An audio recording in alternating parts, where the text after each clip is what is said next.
Why moving to the United States is overrated. This is a reaction to the takes from Andrew Henderson, from Nomad Capitalist, and this is gonna be fun. So let's start.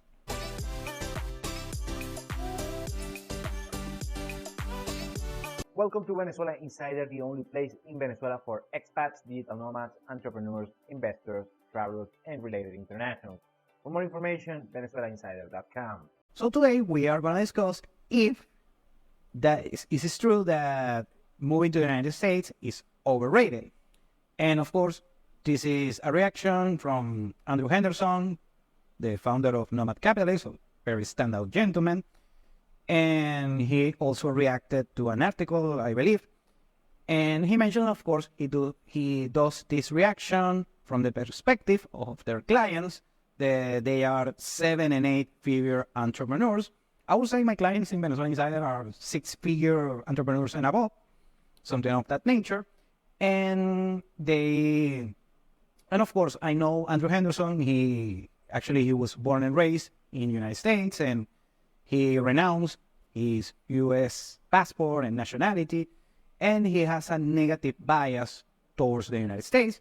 I like the United States. I have a positive bias, but the thing is, I'm not enamored of the United States. So I love the United States, but I'm not in love with the United States. Let's put it that way, but I like the United States a lot, actually, but not the place that I would like to live. This is my particular take. But I'm going to react with the takes for the sticks from Andrew Henderson. So let's start. Well, first is better job opportunities. And of course, United States probably not all, but has the best, you will argue that is the best job market in the world. So I can agree with that. According to Andrew Henderson, the vast majority like their country. I'm talking every citizen of the world. They don't want to move abroad unless something weird happens, like like what happened in Venezuela last decade. And many nations, of course, he sees the value and the trend towards the rest of the world, and many nations all over the world are growing, and they're going to grow. Meanwhile, the G7 nations are a little bit stagnated and going to be stagnated for the next decade or something. Very good. And according to him, a bunch of nations, very unknown nations for the Western world, are actually on the right direction. Venezuela, you can argue that after the 80% GDP collapse, has grown in the past decade, and the past, say, few years, still a long way to go. But keeping it with it. Andrew Henderson, he mentions also, this is not regarding job opportunities, that men abroad like their women, unlike the United States, and this is something that I agree 100%. I have many clients that they're either married or dating Venezuelan females, and they seem very happy compared to the women, especially my American clients, that they're not not happy with the dating pool, the women pool on their home country, the United States. So something to be noticed that speaks volumes. And also the phenomena of remote work, that if you're a professional right now, the status quo is that you don't have exclusive access to a good job market for your particular profession, your particular career, that you can just do remote work, make a decent income being a remote worker instead of migrating to the United States. And this is something that I will agree 100%. Better living conditions. This is one of the things that the article that Andrew reacted, and he mentions that it's not the case. That he mentions that the United States has a great branding. The brand of the United States is great, and I have to agree on that. But it's mostly, that's why this is something Andrew Henderson mentions himself, and I have mentioned a couple of times myself on this channel, is these studies, these rankings from Mercer, from The Economist, that the best cities to live, the most livable cities, I discussed this a bunch of times, and Andrew Henderson, I believe, he has discussed this a bunch of times as well, are very Western-centric. So the best places to live all over the world are New York, or Vienna, or Stockholm, or Vancouver, beautiful cities, by the way. But they are very Western-centric. There are a bunch of cities. They are great, that they are not on that sphere are just as good or could be even better. For instance, in Asia, he mentions Kuala Lumpur in Malaysia, that I believe he lives over there as one of their bases, something like that. So he loves Kuala Lumpur and good standards of living over there. And well, I've never been in Kuala Lumpur, so I cannot issue my own opinion on that regard, but I'll take his word. But I agree that the branding of the United States and the Western nations, what he calls as the legacy brand countries, is just a brand, and of course with a couple of good things.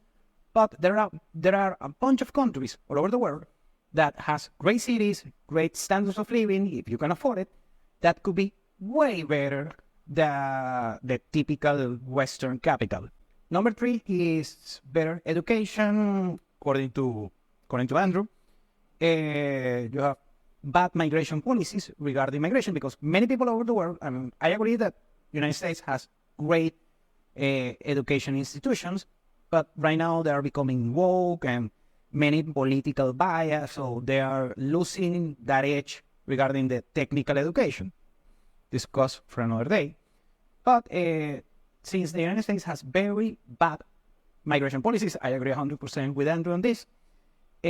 People that go from India, from Latin America, from Asia to study in the United States, and let's say on MIT, place like that, they study over there, they get a good education, good skills, but the bad migration policies kicks them out, and they end up starting a company or becoming a very valuable profession elsewhere. And that says a lot about the future of the United States. They are not able to retain top-tier talent. And also, Andrew Henderson mentions that you have better prices regarding the cost of education in Europe, and you get a better ROI on the European education compared to the US education. Number 4, he mentions the safety and prosecution and violence that you have on the United States. Of course, you, quote unquote, according to the article, you have more safety in the United States. I will disagree, depending on the city and the area of the state and so on. And prosecution and violence, many people left their country in order to just escape from prosecution and violence. And you see this all over the world, countries that are very unsafe, or countries that, for instance, the Muslim countries, then they don't allow homosexuals, and they can go to Europe and escape from that. I will underset those particular issues. I'm not pro against that, or of course, political dissidents, stuff like that. Well, according to Andrew Henderson, you can do that in many other countries, a lot of safe countries. And when you see the violence in the United States, the thing about the violence is not like, regarding numbers, United States is, let's say, a quote-unquote safe country on the grand scheme of things. The things, and this is my particular take, is that the thing about the violence in the United States is very random, because it could be from your neighbor, something like that, serial killers. You have serial killers, that's only thing, it's a thing that is exclusive from the United States and a couple of other countries. You know, the sheer volume of serial killers. Also, those random shootings that you have on malls or on schools and supermarkets and places like that, or these hate crimes that you have on the United States. So that makes United States very unsafe, because many countries, for instance, in Latin America, you get robbed and your watch or your phone be taken away. But in the United States, it's not less likely to happen, can happen, but it's less likely to happen. However, let's say, for instance, if you're a Latino and you're over there, maybe right-wing, racist, xenophobic can kill you just for being a Latino. That can happen as well. It's less likely, but you know, it's a black swan event, a lot of impact, so you want to avoid that. And the other thing is regarding prosecution and violence. This is my particular take. Many Venezuelans that have left Venezuela because they were on the opposition, something like that. Some of them, I'm talking the lower level, not the big, celebrity opposition people, the, let's say, lower tier people that work on the political party, but they were not important people, went to the United States actually, and they were deported and sent back to Venezuela, and that was very bad. So on this is my particular take. You cannot trust the United States regarding escaping prosecution and violence. Number 5 is reunification to the United States. So the United States, according to the article, is a very pleasant country in order to be family reunification. Your, let's say, a close relative member lives over there, so you can legally reunify over there. But actually, according to Andrew Henderson, is one of the harder places on the world on the legal structure. Remember, the United States has one of the worst legal migration structures of the world. It's harder to do it compared to other countries, let's say on Western Europe. And I have to agree on that. Reunification, the law, according to the migration law for reunification, can take up to 20 years, something like that, in order to reunify to your family. And I'm sorry, I'm not waiting 20 years to see the family that I love. And the other thing is, people like Trump, for instance, he made very difficult the reunification. By the same token, his wife, Melania, those days when Trump got elected, she reunified her family with the Melania Trump's parents became American citizens, something like that. So it's very hypocritical, this particular take from Trump, saying that he wants to end that, but of course, let Melania and the beautiful Eastern European supermodels do it. And lastly, he mentions, I believe this is just his particular take, regarding dating culture. And yeah, this is, you just play my song. Well, Andrew, I don't know how good is on dating, economic dating analysis, and something that I'm proud to be quite good, and no bragging. Well, according to Andrew, the dating culture in the United States is terrible, and I 1,000% agree. That, trust me, I have a bunch of clients on that particular regard. Well, the dating culture in the United States is dreadful, it's awful. First, you have a bunch of overweight women that are unattractive for the market overall. Let's just start by that. You have a bunch of feminism and toxic culture and woke culture that is awful, dreadful for a very healthy dating market. And many markets abroad are way better. Right now, of course, I'm in Venezuela. And Venezuela, I will say, is a top 10, top 20 dating market all over the world. Of course, after Colombia and Brazil and Eastern European nations and so on.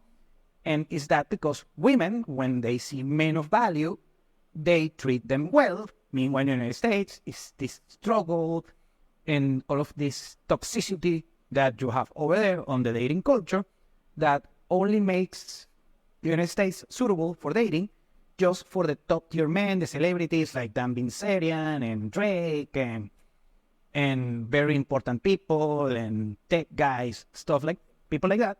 Meanwhile, the, let's say, valuable men that they are not famous, but they are valuable as a partner, a sentimental partner, they are very well treated elsewhere and not in the United States. And this is something that I agree 100% with Andrew Henderson. Now, I want to close with my particular take of the article. Of course, is very skewed towards the United States, favor the United States.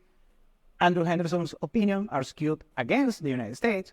I'm in the middle, but more going to Andrew's philosophy, is that United States actually, yes, is probably the best country for an average citizen to become wealthy and create wealth. So I will agree with, that's my particular take. So very good on that on the United States. For now, it's very important. However, after that, the United States is not offering that much regarding safety, regarding education, regarding the, come on. Many countries have other opportunities on those particular regards. And I will say, yes, very good job market. So now, and of course, he mentions that his clients are 7 and 8 figure entrepreneurs. So after you make the 7 and 8 figure business or invest in whatever you make, the 7 and 8 figures, it's not suitable actually for most of his clients. And I will agree. And well, if you are my client and you have been my client in the past, you most likely are a 6-figure entrepreneur, something like that nature, and of course above. And you already know that besides wealth creation, United States doesn't have that much going on right now. I expect the United States get worse on the next decade, but after that, it will follow this path. And of course, after that is up to you. If you love living in the United States, very good for you. You have a lot of opportunities over there after you make a good income. So if you love it, very good, stay over there. Or if you want to migrate over there legally, do it legally, of course. But after that, not much. I love visiting the United States once in a while, but after that, living over there for me, myself, for my client, I won't necessarily recommend it. Thank you for watching Venezuela Insider. Please like, share, and subscribe. Follow us on social media. If you want to work with us, VenezuelaInsider.com. Thanks again and have a nice day.